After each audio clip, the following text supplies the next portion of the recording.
Overnight, while most of India was still asleep, the government quietly raised petrol prices by 3 rupees a litre, diesel by 3 rupees and CNG jumped by 2 rupees a kilo. Petrol in Delhi now costs almost 98 rupees. In Mumbai, it crossed 106 and in Kolkata, it is nearly 109. This is the first fuel price hike in over 2 years. The oil companies had been absorbing the pain since April 2022. They held prices through an entire election cycle. They held them through a war in West Asia. They held them while losing 30,000 crore rupees every single month. And then, weeks after the state elections ended, they finally cracked. And here is what nobody's telling you. This 3 rupee hike covers barely 1/10 of the actual gap. Private players are already selling diesel in Bengaluru at 123 rupees a litre. That is the real market price. Government-run pumps are still selling below that level.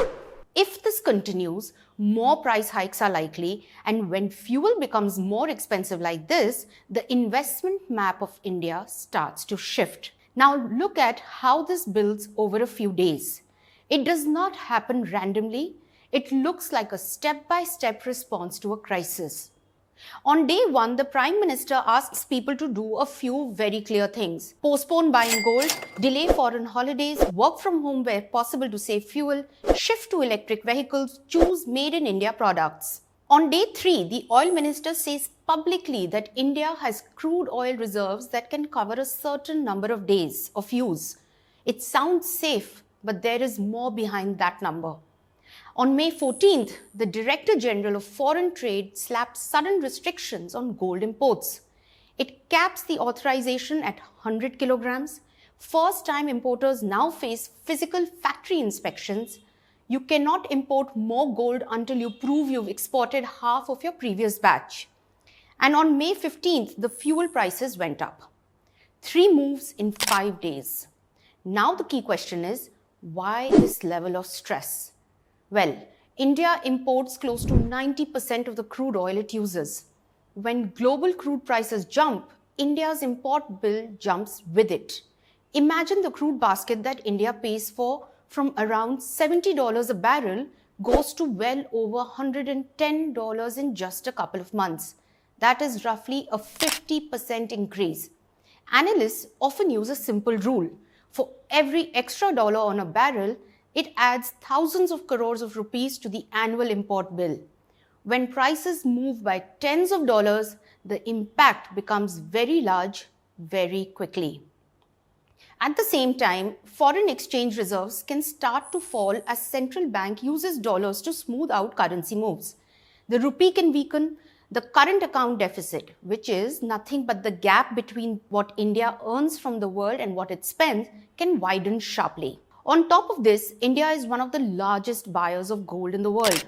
In recent years, gold imports have been worth tens of billions of dollars every year and can rise by 20% or more if the demand is strong. Put all of this together and you see why the Prime Minister's message about delaying gold purchases and cutting foreign spending is not him giving you personal financial advice. It is an attempt to slow the outflow of dollars from India. The last time India came under this kind of pressure in a big way was in 1991, when the country had to pledge part of its gold to foreign lenders. India is far stronger today than in 1991, but the direction of pressure still matters. The government is clearly aware of that. Now let's come back to that number of days of crude reserves. When you hear a figure like we have X number of days of crude, it often includes everything.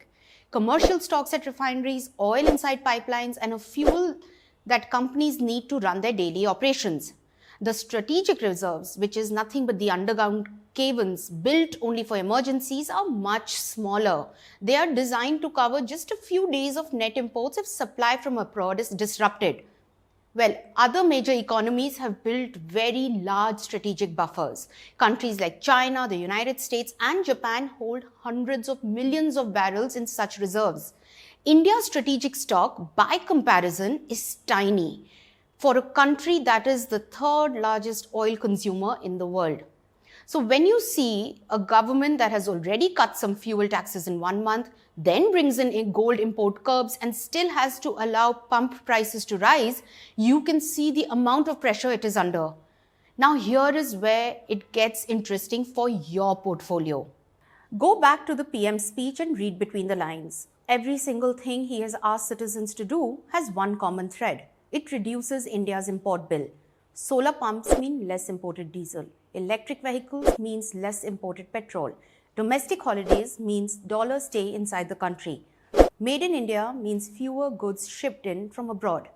The government is telling you in plain language which sectors are about to get massive support. And the fuel price hike just confirmed it. Because when you make petrol more expensive, you push people toward alternatives. EVs become more attractive, public transport gets more funding, rail freight becomes cheaper than road, solar becomes a no-brainer. Money is going to move fast. It will flow out of businesses that depend on imports. It will flood into energy security, domestic manufacturing, and companies that replace foreign products with Indian ones. As an investor, this is the signal that's hiding inside the panic. Investing when headlines are full of bad news feels uncomfortable. Fuel price rising, markets falling, currency weakening, it looks like the wrong time to buy. But history shows a pattern. As per the data published by Carnelian Asset Management, in past crises, wars, terrors, attacks, financial shocks, markets have dropped sharply and then recovered, often within months. And many quality companies have gone on to make strong returns over the next few years. During COVID, for example, airline and travel stocks fell more than 50% as flights were grounded. But once demand returned, some of those stocks more than tripled from their lows. The planes were on the ground for a while. The underlying business survived and bounced back. The key idea is simple. Sharp moves in oil prices and sudden policy changes can hit earnings for a few quarters. They do not automatically destroy the long-term value of well-run businesses. So here is what the last 5 days really mean. This crisis needs active management from all stakeholders as it's not going to go away on its own. Restricting gold, hiking fuel, pushing domestic alternatives, cutting excise all at once needs to be done. But the investors who panic right now will sell their best stocks at a massive discount. But the investors who read the signal, who follow where the money is flowing, will build a portfolio that compounds for the next decade. 3 rupees a litre is not just a price hike, it's a starting gun. But there is still an opportunity hidden inside it. I'm Yashodhara and this is DeKoder. If this helped you see the signal through the noise, share it with someone who needs to hear it. Subscribe if you haven't, and I will see you in the next one.